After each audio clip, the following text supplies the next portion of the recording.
Hello everybody. So this is a review of how to do an APA citation using a website like BibMe.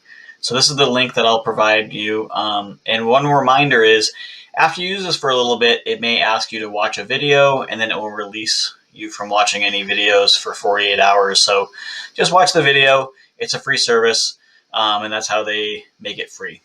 So you're going to land on this page, and if you're following the link I provided you, it already is an APA format and website, and you're just going to paste your website down here.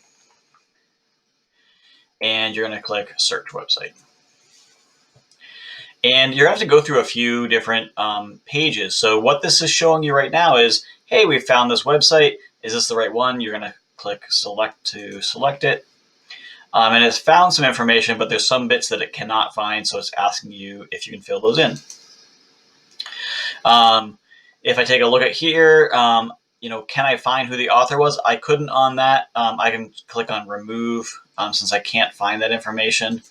What I can do down here is I can't find the published date, but I can do date access. So if you looked at it today, just click today, and it will fill in today's date. I'm going to click create citation.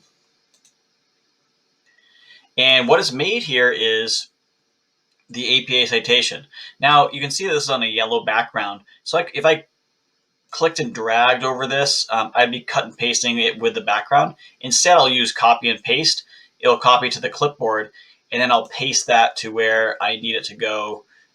For example, if you're doing the Black Scientist presentation, it'd go below the slide in speaker notes, or it'd go into a works cited piece towards the end of your paper if that's what you're doing.